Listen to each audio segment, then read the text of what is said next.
Hello, I'm Coach Jones, and welcome to my new video blog.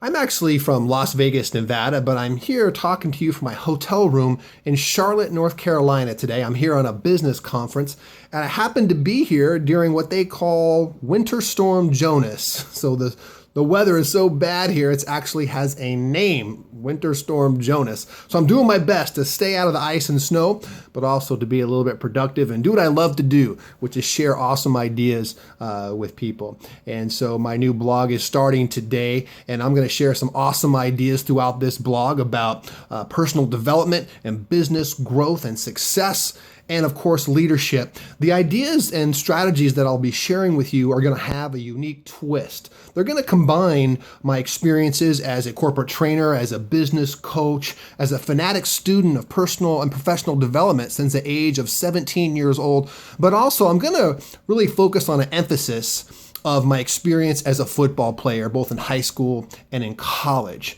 You know, the fact is that American tackle football is an incredible sport. It's becoming more and more dynamic and more a part of our lives. You know, the fact is that it's a multi-billion-dollar industry for a lot of good reasons. And one of the reasons is because of the values and the character and the experience and the emotions that it generates in us. Perhaps more than any other team sport, tackle football captures the essence of our lives here in America. You know, you have the struggles, you have the contact, the fierce competition, the strategies, and of course the drama and the personalities all colliding in this incredible sport. And today, you know, you and I live in a very extreme world. We have extreme speed, extreme change, and plethora of ideas and information flying at us, and all these changes, extreme belief systems and conflicts in the world, and huge disagreements. It's just an extreme world that we live in. And I submit to you this, that in times like these, there's much that we can learn from those who play and coach an extreme sport, especially those who play and coach at a very high level. And that's what this is going to be about. You know, I'll give you an example of what I'm talking about. Maybe you've been to a football game and you're watching this incredible game. It's very competitive, a lot of momentum shifts, and now it's halftime. And your favorite team runs off the field, they go into the locker room, and you're thinking to yourself, I wonder what the coach is saying to the team right now to get them ready to come back the second half and win the game. Have you ever thought that? And we've all thought that before, right? So I'm going to give you a little bit of an insider information today. I'm going to tell you probably what that coach is saying. I can share with you that there's a very powerful and popular message that typically is part of almost every halftime and pregame speech in America. And the concept is this. The concept is known as leave it all on the field. That's what it is, real simple. Leave it all on the field. It's a mantra to football players. It's kind of like our golden rule, so to speak. And leave it all on the field simply means to give it 100%, to play every single play as if it was your last. You know, you can make mistakes. You're going to make mistakes. You're not going to be perfect. Heck, you might even lose the game. But there's one thing you don't want to tolerate as a football player. And that is, at the end of the game, you walk off the field thinking, knowing, having it eat away at you deep inside that you could have given more, that you still had something left in the tank. That's something you never want to experience as a football player. You want to make sure you leave it all out on the field, because here's something that football players seem to understand that most people probably don't. And that is just how precious time really is. It goes by like that. And football is just a dynamic example of that. You know, the average football play lasts about 6 or 7 seconds. That's it.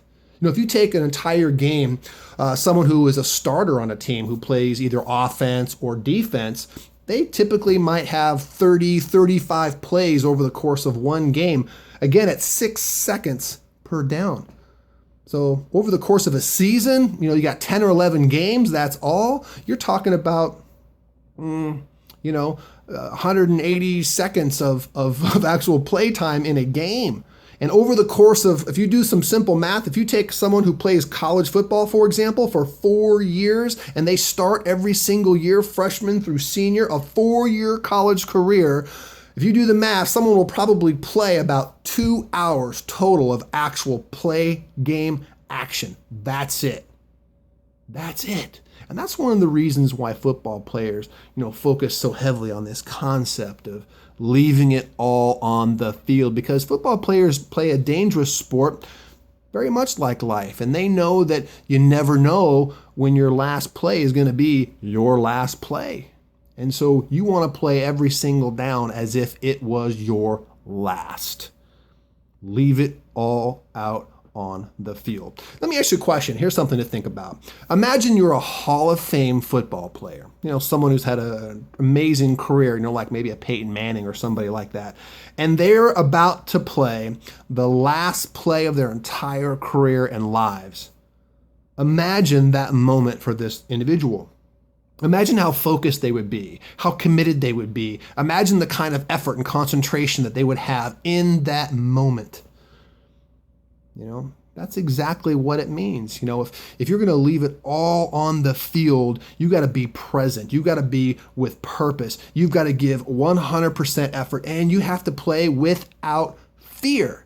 And so this phrase, leave it all on the field, it captures all of these ideas and packages it all in this awesome phrase, leave it all on the field. In essence, it really means this. It means no regrets. No regrets. Well, what if we took this concept and just the way football players use it, always telling each other before the game, at halftime, in the huddle, hey, leave it all on the field. What if you took that approach to your lives? What if you carried that over to your careers, in your relationships, to parenting, to your studies, to your relationship with God? What if you prayed every time as if it was your last? Imagine. Would that make a difference? I think it would. I want to encourage all of you to kind of meditate on this idea of leaving it all out on the field and living a life that's not free of stress and free of pain, but living a life that's free of regret.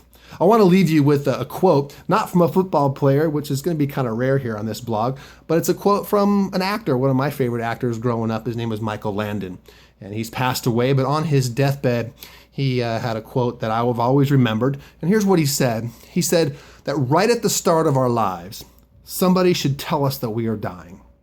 Maybe then we would live life to the limit. He said, do it. Do what I say. Do whatever you want to do and do it now, because there's only so many tomorrows. It's pretty good advice. So again, I want to thank you for your time and attention today. I'm John Jones. Welcome to my new blog. And until next time, leave it all on the field. Good night.